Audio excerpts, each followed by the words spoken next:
There is a specific sound that a sledgehammer makes when it hits seasoned oak, a sound that doesn't just crack through wood, it cracks through memory, it splinters the past, and on that Tuesday morning, it felt like it was fracturing my very soul. I was standing on my porch, coffee mug trembling in a hand that hadn't shaken in 30 years, watching a woman named Veronica Vane point a manicured finger at the fence my late wife, Eleanor, and I had built with our own hands. "Tear it down," she commanded, her voice cutting through the morning mist like a jagged piece of glass. "The Blackwood Cove community deserves lake access, and this eyesore is standing in the way of progress." But this wasn't about progress, and it certainly wasn't about the community, because the path she was carving through the earth, the path that required the destruction of the last physical project Eleanor and I ever worked on, led nowhere but to her own backyard, a direct artery to the water for her personal yacht, masked as a public service. As the chainsaws roared to life, drowning out the birds and the wind, the smell of diesel fumes mixed with the scent of crushed pine, creating a nauseating perfume of destruction, and I realized in that moment, watching this woman with the dead eyes of a shark and the smile of a beauty pageant dropout, that she didn't know who she was dealing with. You see, Veronica saw a grieving widower, a 58-year-old man named Arthur Penhaligon, who spent his days staring at the water and talking to a tombstone. But what she failed to see, what she couldn't possibly know because her narcissism acted as a blinder to reality, was that before I was a retiree, I was a master surveyor for the state for 3 decades. I spent my life defining lines, reading maps that were older than the Constitution, and understanding that the earth doesn't lie, even if the people standing on it do.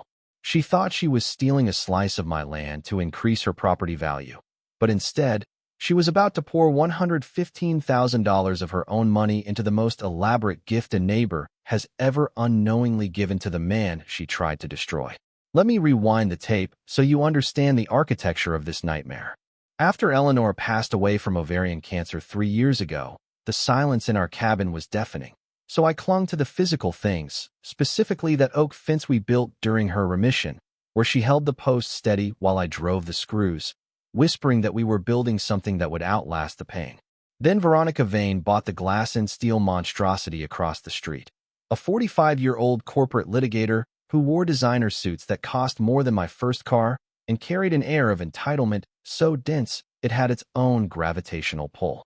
Within weeks, she maneuvered her way into becoming the president of the Blackwood Cove Homeowners Association, and suddenly, our quiet lakeside sanctuary became a prison camp of beige paint and silence.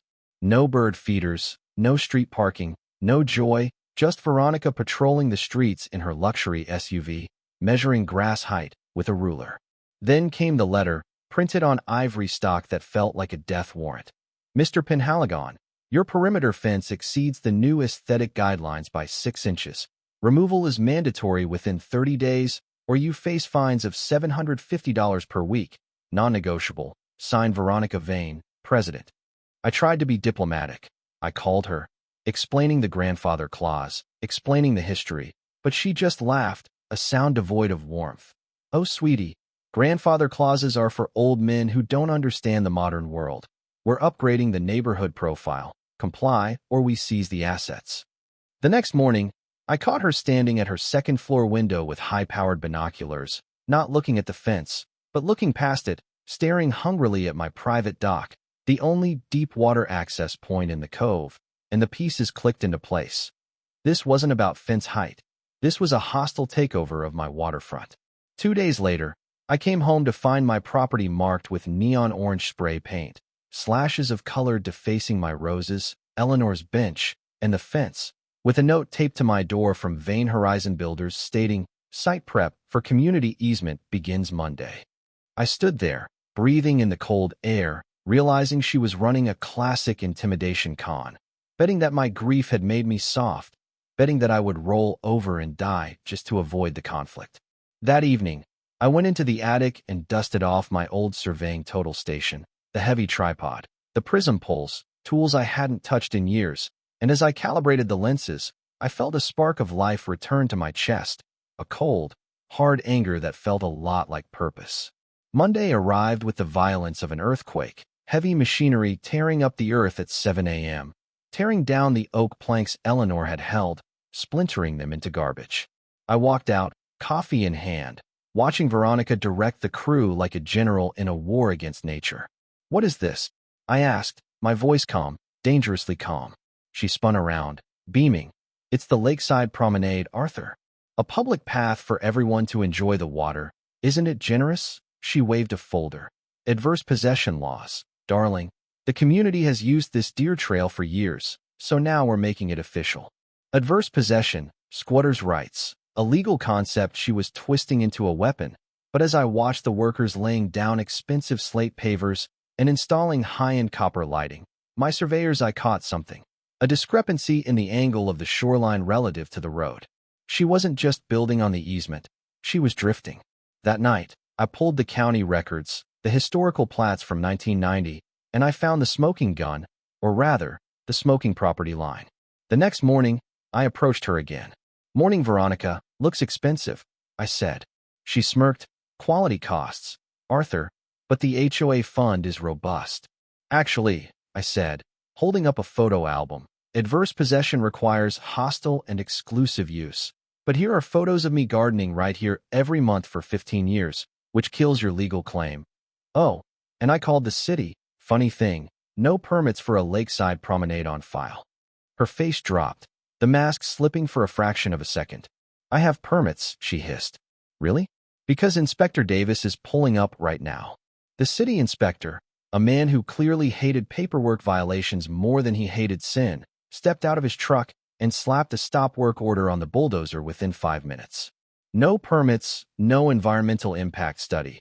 This is an illegal construction site in a watershed zone," Davis barked. "Shut it down, move the equipment, or I start writing tickets that will bankrupt you."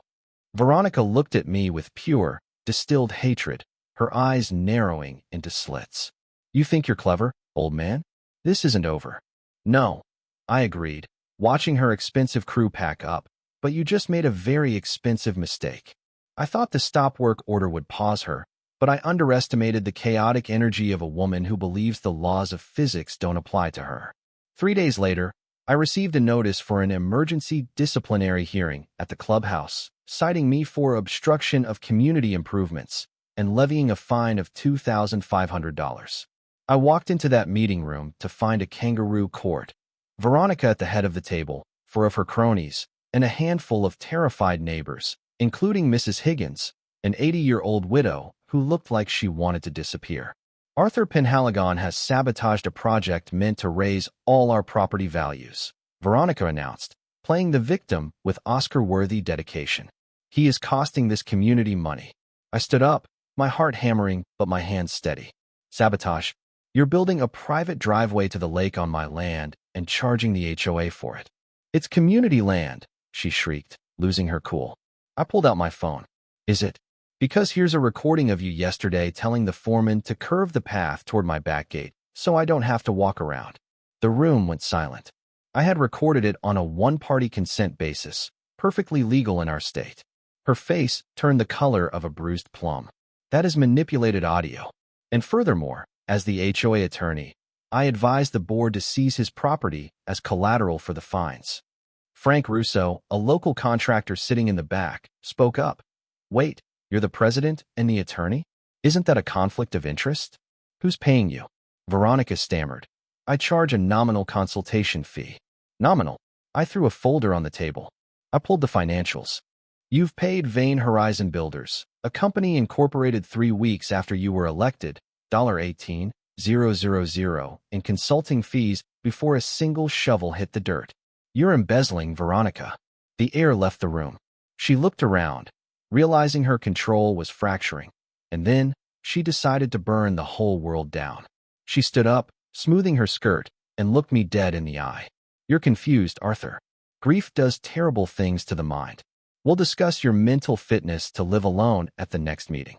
It takes a special kind of monster to weaponize a man's grief against him. But Veronica Vane was nothing if not efficient. 2 days after I exposed her financial shell game, flyers appeared in every mailbox in Blackwood Cove. Community Safety Alert, addressing the mental health crisis on Lakeview Drive.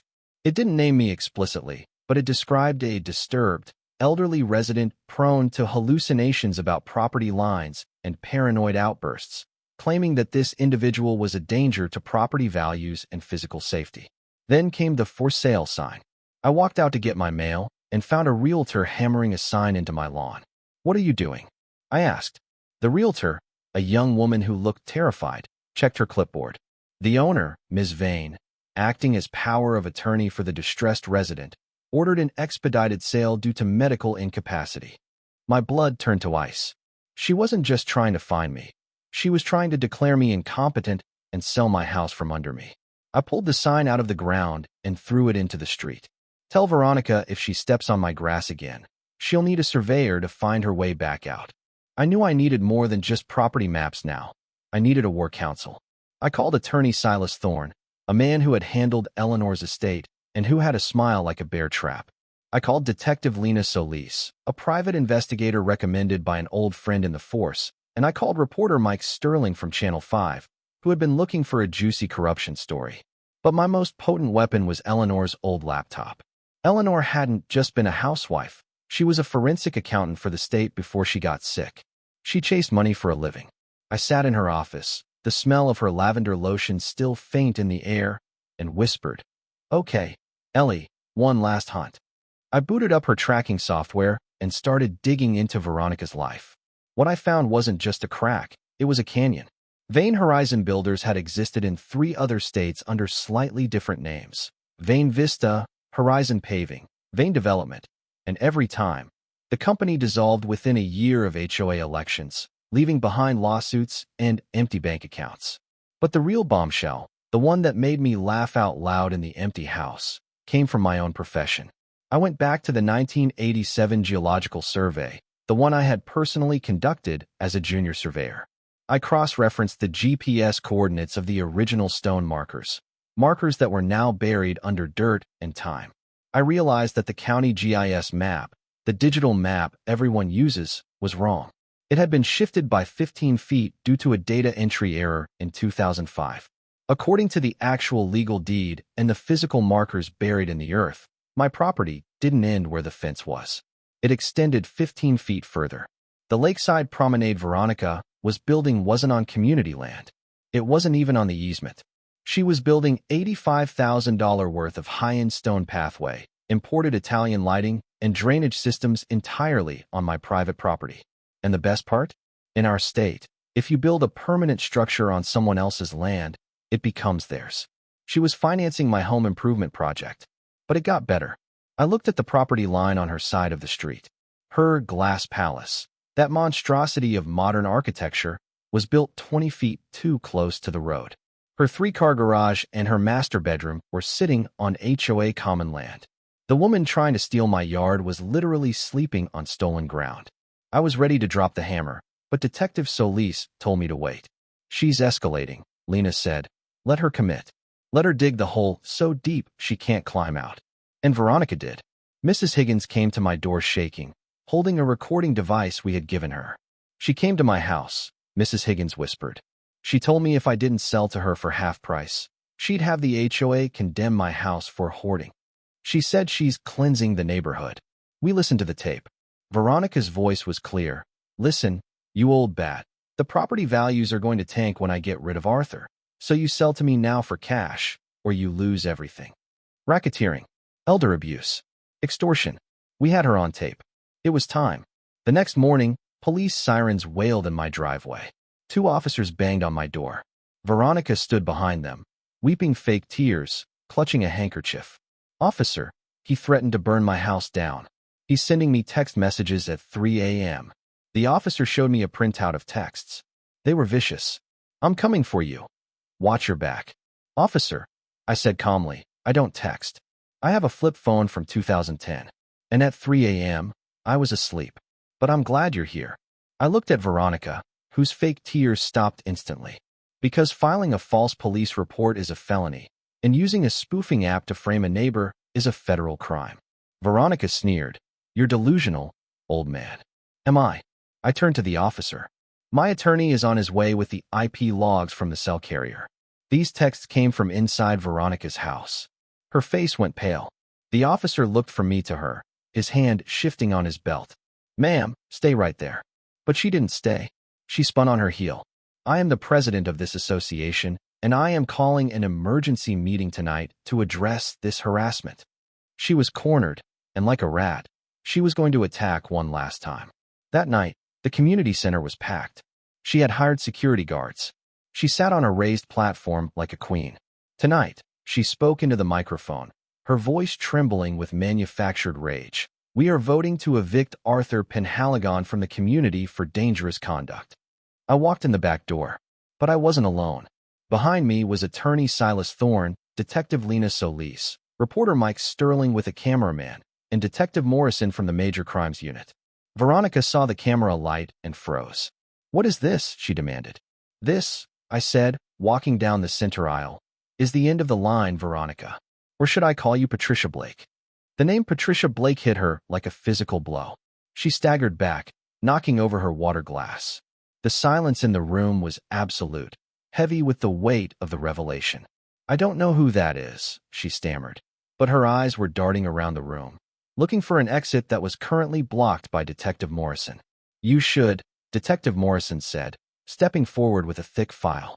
"Because Patricia Blake is wanted in Arizona, Nevada, and Oregon for HOA fraud, identity theft, and grand larceny totaling over $2 million. You're number 12 on the FBI's white-collar watch list." The gasps from the neighbors sounded like all the oxygen was being sucked out of the room. Veronica, or Patricia, tried to rally, her face twisting into a snarl. "These are lies. This is a conspiracy by a senile old man and his corrupt friends." Reporter Mike Sterling stepped forward, microphone thrust out like a sword. "Ms. Blake, we have confirmation from the Secretary of State that your construction company is a shell corporation. We also have video evidence of you threatening Mrs. Higgins." On the projector screen behind her, the screen she intended to use to humiliate me, Detective Solis cast the video. The room watched in horror as their elegant president called an 80-year-old woman an expiring asset and threatened to bulldoze her home. "Turn it off," Patricia screamed, lunging for the laptop, but the security guards she had hired stepped aside, letting her stumble. Then, I delivered the final blow, the one that satisfied the surveyor in me. "And one more thing," I said, holding up the certified 1987 survey maps. "You spent the last 3 months building a luxury promenade to the lake. You spent $85,000 of your own stolen money. It's community property," she yelled. "No," I said softly, "it's not. According to the original iron markers I uncovered yesterday, my property line extends to the water. You built that entire path on my land. Under state law, that makes it mine. Thank you for the home improvement, Patricia." The laughter that started in the back of the room spread like wildfire, a release of tension that had been building for months. "Also," I added, pointing across the street, "your house is 20 feet over the easement line. You're squatting on HOA land, which means the HOA can seize your home to pay back the funds you embezzled." She looked at me, her face crumbling, the arrogance finally stripping away to reveal the scared con artist beneath. "I would have gotten away with it," she whispered, shaking. "I would have owned this whole town. You made one mistake," I told her as Detective Morrison clicked the handcuffs onto her wrists. "You forgot that land doesn't lie, and you never pick a fight with a man who knows exactly where the lines are drawn." The flashbulbs from the news crew popped as she was led away, a fallen queen in a pantsuit, leaving behind a room of liberated neighbors. The aftermath was swift and brutal for her, but beautiful for us. Patricia Blake was sentenced to 8 years in federal prison for wire fraud and racketeering. The assets seized from her fake companies, including the sale of her illegally built mansion, which was sold at auction, were used to pay back every cent she stole from the HOA, with interest. Mrs. Higgins was elected the new HOA president, and her first act was to abolish the restrictive rulebook and host a block party. As for me, I'm sitting on my deck right now, sipping coffee from Eleanor's favorite mug.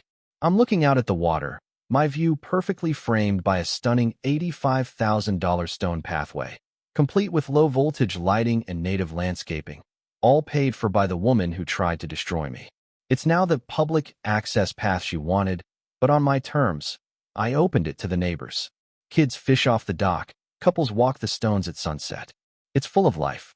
With the damages I was awarded for the harassment and the trespass, I started the Eleanor Penhaligon Scholarship for students studying forensic accounting. Eleanor always said the best way to fight darkness is to turn on the lights, and now her name is helping a new generation of fraudbusters turn on the lights for others.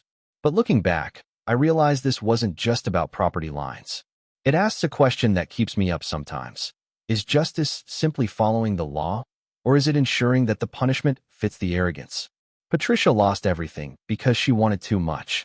She built her own prison, brick by brick, right in my backyard. Some people say I should have just warned her that letting her spend that money was cruel. But then I look at Mrs. Higgins planting flowers without fear. I hear the laughter on the dock, and I think about the sledgehammer destroying Eleanor's fence. Evil doesn't stop because you ask it nicely. It stops when it hits a wall it can't knock down. I just happen to be that wall. What would you have done? Would you have stopped her before she spent the money? Or would you have let the trap snap shut? Tell me in the comments. And remember, know your history, know your rights, and never, ever underestimate a man with a tripod and nothing left to lose.